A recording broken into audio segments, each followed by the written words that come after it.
I've talked about a lot of great shows on this channel. Ones that are small and personal, others that are generation spanning, and some that are just a chill time where you want to put your feet up and relax.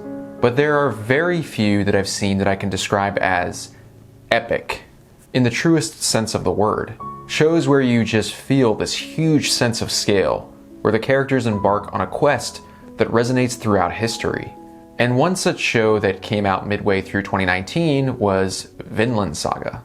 Hey guys, I'm Mike and welcome to the Lions Lounge. Vinland Saga is an anime series and an adaptation of the manga of the same name. It's set at the start of the 11th century, where you follow our protagonist Thorfinn, son of Thor's, a former Viking who was murdered right in front of Thorfinn's eyes by the mercenary Askeladd. As a result, Thorfinn swears revenge and grudgingly joins Askeladd's band, in the hopes of growing strong enough to challenge him to a duel to the death, who in turn is using Thorfinn as an assassin. Now, just from this, you're probably thinking, oh, so it's just a revenge plot, what's the big deal? And that's what I initially thought as well. But as you peel back the story, you find there are a great deal of complex characters, each with their own motivations, and you soon learn that Thorfinn is a tiny cog in this machine, with these other characters having the greatest amount of screen time and development. That's not to say that Thorfinn is a bad protagonist. It's more that his role in this narrative doesn't really become important until the end of the anime. And this is because this season is actually just the prologue of the story,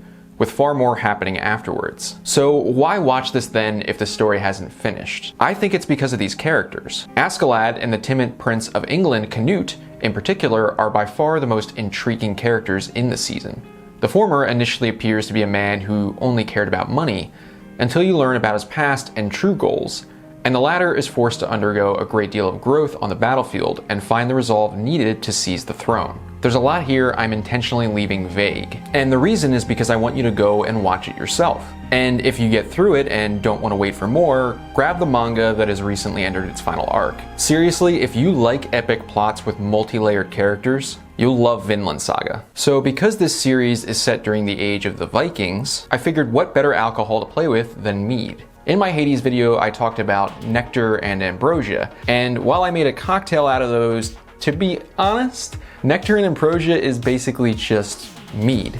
Back then, that's what the high-end Vikings drank. It's a spirit that was, and still is, prominently made from honey. So it's kind of like a wine that's very sweet. So I'm gonna make two drinks today using this mead, the first of which is simply called the whiskey mead cocktail. So first up, take a mixing glass and add 1.5 ounces or 45 milliliters of a rye whiskey. Next, 1.5 ounces or 45 milliliters of your mead. Then a Barspoon of honey syrup. This is made using just 2 parts honey and 1 part water that you just stir together. Reason for this is that honey by itself is way too viscous. And lastly, 2 dashes of orange bitters. Add some ice and stir for about 30 seconds.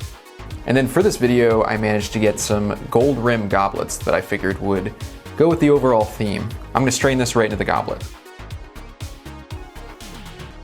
For garnish, I'm gonna use an orange peel. And there you have the whiskey mead cocktail. Cheers.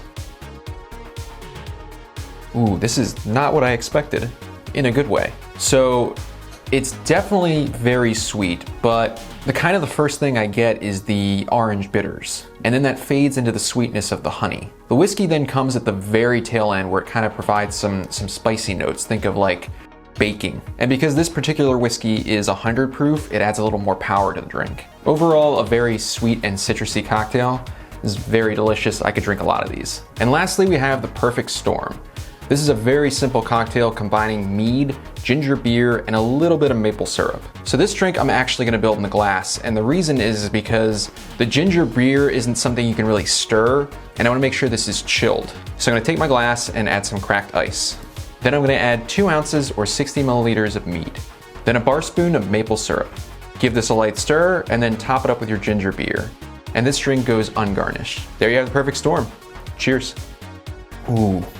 This is fantastic. Obviously the ginger is the most prominent, but as it starts to incorporate with the rest of the ingredients, you start to pick up that honey, as well as the maple syrup that just kind of adds a little bit more sweetness to it. I'd say this is a good alternative if you like Moscow mules, but you want to try something a little bit different. I'm trying to think what else I could add to this in terms of like a garnish to help enhance it. Maybe a lemon peel to help add a little bit of tartness to it. Either way, this is a great drink by itself. Today we talked about Vinland Saga and made some mead-based cocktails. The whiskey mead cocktail and the perfect storm. If you like this video and want to see more, please like and subscribe. If you have any other cocktails you'd like me to make based on your favorite shows, movies, or games, let me know in the comments below. If you want to see what I make outside this channel, follow me on Twitter at Mr. Spacelion or Instagram at Mr.Spacelion. But thank you so much for stopping by the Lions Lounge. I'm Mike, and I hope to see you next time.